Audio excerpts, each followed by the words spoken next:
Think you know the whole story? Turns out you were probably taught the half-truth.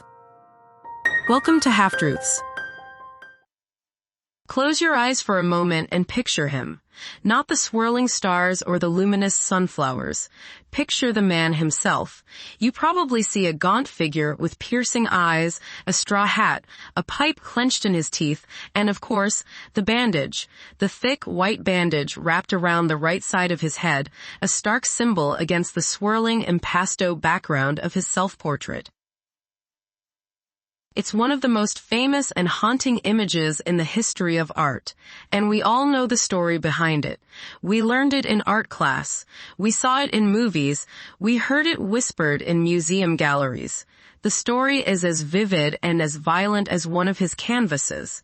In the little yellow house in Arles, France, under the strain of a terrible fight with his friend and rival, the artist Paul Gauguin, a tormented Vincent van Gogh, snapped. Consumed by a fit of artistic madness, he took a straight razor to his own flesh and sliced off his entire left ear. Then, clutching the bloody prize, he stumbled through the night to a local brothel and presented it to a prostitute, a gruesome, shocking token of his despair. It's a perfect story, isn't it? It's simple, it's visceral, it's unforgettable. It neatly encapsulates everything we think we know about the archetypal, tortured artist, the genius so brilliant, so passionate, so close to the sun that he inevitably gets burned, sacrificing his own sanity and his own body parts on the altar of his art. It's a legend that has defined his legacy for over a century, a half-truth that has become the whole story. But what if that story, the one etched into our collective memory, isn't the whole story? What if the blade didn't take as much as the legend claims? What if the recipient of his gruesome gift wasn't who we think she was? And what if, by focusing on this single, sensationalized act of madness, we've missed the far more profound and devastating truth of Vincent van Gogh's life and mind? What if the story of the severed ear is the most misunderstood chapter in the life of one of history's most misunderstood men? Let's begin with the story we all know, the one that has been polished by time into a smooth, dark stone of legend. It's late 1888 in the sun-drenched town of Arles in the south of France.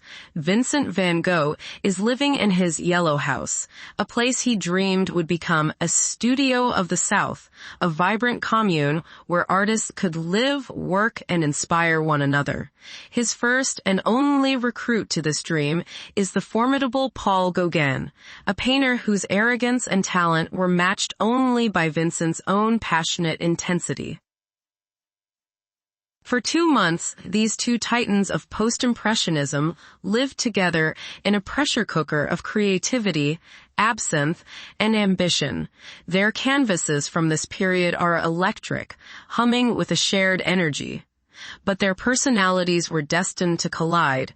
Vincent was volatile, desperate for friendship, and prone to extreme emotional highs and lows.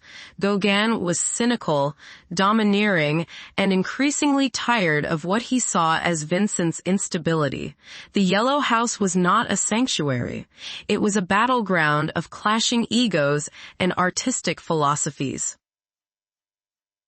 The tension finally boiled over on the evening of December 23rd. The details are fuzzy, filtered through the unreliable memories of the participants, but the popular version of the story is cinematic. A furious argument erupts. It may have been about art, about money, about a woman. Gauguin, fed up, decides to leave for good. He packs his bags and storms out into the rainy night. Vincent, abandoned and spiraling, is left alone with his demons. This is the moment the legend demands. In his solitary torment, Van Gogh sees his own reflection. He sees the failure of his dream, the departure of his only companion. He is utterly, terrifyingly alone. He picks up a straight razor. The legend tells us he presses the cold steel to the side of his head and with a single, decisive motion, severs his entire left ear from his skull. The pain must have been unimaginable. The blood torrential. But the act isn't complete. He carefully washes the severed ear, wraps it neatly in a piece of newspaper, and puts on his hat to cover the bleeding wound. Then he walks through the dark streets of Arles to a familiar brothel, a place known as No. 1 Rue du Bout d'Arles. He asks for a woman named Rachel. When she appears, he hands her the small, heavy package. He tells her, "Keep this object carefully." Then he turns and vanishes back into the night, leaving her to unwrap his horrifying gift.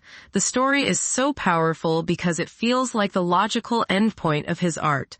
His paintings were raw, emotional, and visceral, and so, the myth concludes, was his life. He didn't just paint his pain, he carved it from his own body. This narrative of the tortured genius is incredibly seductive. It transforms a deeply unwell man's medical crisis into an act of profound, if disturbed, artistic expression. It's dramatic, it's gothic, it's easy to remember. And for over 100 years, it's the story the world has chosen to believe. It has sold countless books, inspired films, and cemented Van Gogh's status as the ultimate mad artist. The only problem is, the evidence doesn't quite support it. The first thread we need to pull is the most obvious one, the ear itself. The story insists he cut the whole thing off. It's a crucial detail for the drama. A nick, a slice, that's just a bad shaving accident. The entire ear, that's a statement. That's madness. But the people who were actually there, the ones who saw the wound, tell a different story. Let's meet our primary witnesses. First, there's Paul Gauguin.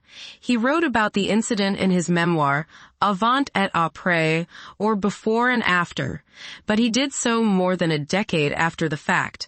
And Gauguin was, to put it mildly, a highly unreliable narrator with a flair for the dramatic and a vested interest in painting himself as the calm, rational center of the storm. He claims Vincent chased him with an open razor that night, a detail that appears nowhere else and conveniently casts Gauguin as the victim of a madman's rage. He mentions the ear, but his account is self-serving and vague on the specifics of the wound. Then there are the police. The officer who found Vincent the next morning, Alphonse Robert, noted in his report that Van Gogh had cut off his ear. A local newspaper, Le Forum Républicain, reported a few days later that he had cut off his earlobe. Earlobe, that's a very different word, with very different anatomical and dramatic implications. One contemporary report says ear, another says earlobe. The picture is already getting blurry. The most crucial piece of evidence, however, comes from the man who stitched Vincent back together, Dr. Felix Ray. He was the young intern on duty at the Arles Hospital who treated Van Gogh's wound. Decades later, in 1930, the author Irving Stone was researching his biographical novel about Van Gogh, Lust for Life. Stone wrote to Dr. Ray to ask him about the incident. In his reply, the good doctor didn't just describe the wound, he drew it. On his own prescription pad, Dr. Ray sketched a diagram of a human ear. He drew a dotted line across the bottom, showing exactly what had been severed. The sketch is clear and unambiguous. The cut went through the entire lobe, taking a small part of the lower cartilage with it, but the vast majority of the ear, the helix, the auditory canal, the upper structure, it was all still there. Van Gogh didn't cut off his ear. He mutilated his earlobe. This crucial piece of evidence was known to researchers for decades, but the myth of the whole ear was simply too powerful to be displaced by a doctor's humble sketch. It took the work of modern historians like Bernadette Murphy in her 2016 book, Van Gogh's Ear. To bring this evidence back to the forefront, Murphy not only re-examined Dr. Ray's drawing, but went even further, digging through archives to solve the other great mystery of that night, the identity of Rachel. The story of the prostitute is central to the myth. It adds a layer of lurid bohemian tragedy to the tale. He gives a piece of himself to a fallen woman, a transaction steeped in sin and despair. But Murphy's research revealed a far more poignant reality. Through careful archival work, she discovered that there was no prostitute named Rachel working at that brothel. However, there was a young maid who worked there, a girl named Gabrielle Berladier. Records show that Gabrielle had suffered a severe dog bite months earlier, leaving her with a nasty scar and, quite possibly, crippling medical debts. She wasn't a prostitute. She was a cleaner, a teenager from a local farming family trying to make her way in the world. Suddenly, the entire encounter is transformed. The act is no longer a transaction with a stranger in a brothel. It's a bizarre, tragic interaction with a specific person. Why Gabrielle? We can only speculate. But perhaps in his delusional state, Vincent, who so often felt a profound empathy for the poor and the suffering, saw a kindred spirit in this young, scarred woman.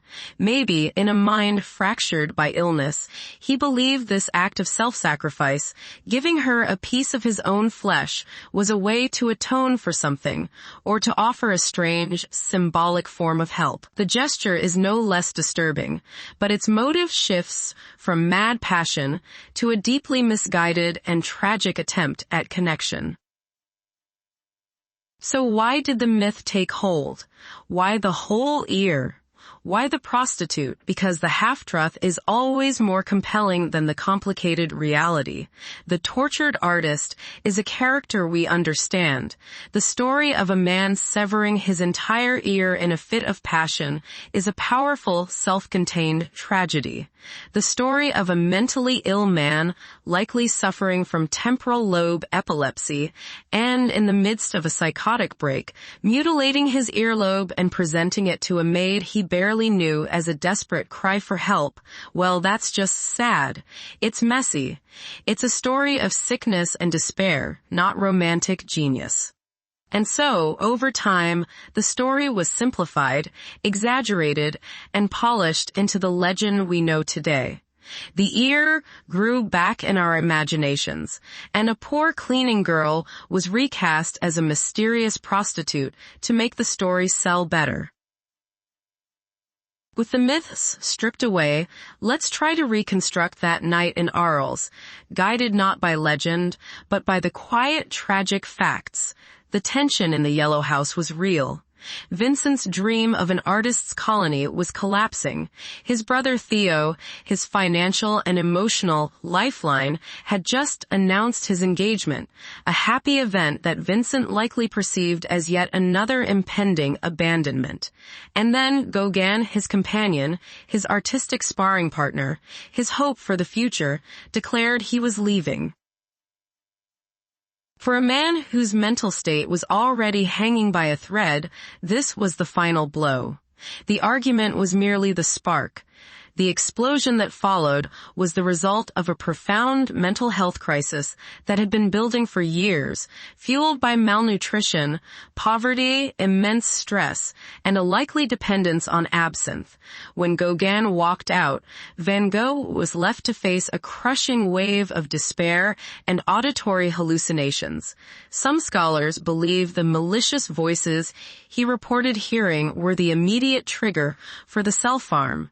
In his psychotic state, he may have been trying to silence them, to physically cut the noise out of his head. He takes the razor. He doesn't look at his whole ear, but at the lobe. He slices it off, The act is one of desperation, not artistic statement. It is a symptom of his illness, not an expression of his genius. He wraps the piece of his own body and walks not to a random house of ill repute, but to a place he knows, where he finds Gabrielle, the young maid. We will never know what he was thinking, but his gesture was that of a man so lost in his own private hell that he could no longer distinguish between reality and nightmare. He was not a monster or a mad genius in that moment. He was a patient in need of a doctor. The aftermath is bleak. He is found by the police the next morning, bleeding and unconscious. He is taken to the hospital, where Dr. Ray treats his physical wound, though the deeper wounds to his psyche would continue to fester. Gauguin, upon hearing the news, packs his remaining things and leaves Arles on the next train, never to see Vincent again. The townspeople, frightened by the incident, petition to have him removed. The dream of the Yellow House is dead. This event wasn't a dramatic climax. It was the beginning of the end. It precipitated his admission to the asylum in Saint-Remy, a period of incredible artistic output, but also of deepening despair, which would ultimately culminate in his death by suicide just 18 months later. The real story of the ear is not about the creation of art. It's about the devastating progress of an illness. So we arrive back at the beginning, at that famous self-portrait with the bandaged ear. We started by seeing it as a symbol of the wild, untamable artist, a badge of honor from the battlefield of creativity. Now, we see it differently. We see a man in pain, a man who has survived a profound medical trauma and a complete mental collapse. He isn't defiantly showcasing his madness. He's documenting his survival. He's looking out at us, his gaze steady, his pipe in his mouth, trying to reclaim his own image from the chaos that had engulfed him. Why does it matter if he cut off his whole ear or just the lobe? It matters because the myth of the mad genius is a dangerous and enduring one. It romanticizes mental illness, treating it as a necessary component of creativity rather than the debilitating condition it truly is. It encourages us to gawk at the artist's suffering instead of empathizing with the suffering human being. By insisting on the story of the whole ear, we reduce Vincent van Gogh to a single, violent caricature. We trade the complex, intelligent, and deeply compassionate man who wrote thousands of insightful letters for a simple monster from a horror story. The truth doesn't diminish his art. It deepens our understanding of the man who created it. His genius wasn't a product of his illness. His genius was his ability to create profound beauty and order and hope in spite of his illness. He painted starry nights not because he was crazy, but because he was desperately searching for light in his own overwhelming darkness. Correcting the story of his ear isn't about historical nitpicking. It's about restoring a measure of dignity to a man who has been sensationalized for far too long. It's about choosing a difficult, compassionate truth over a simple, seductive lie. The real tragedy of Vincent van Gogh isn't the piece of his ear that he lost, but the piece of his humanity that we misplace every time we tell the wrong story. Now you know the real story. What other half-truths are still out there? If you enjoyed this episode, please subscribe, leave a comment, and join us next time. Until then, stay curious.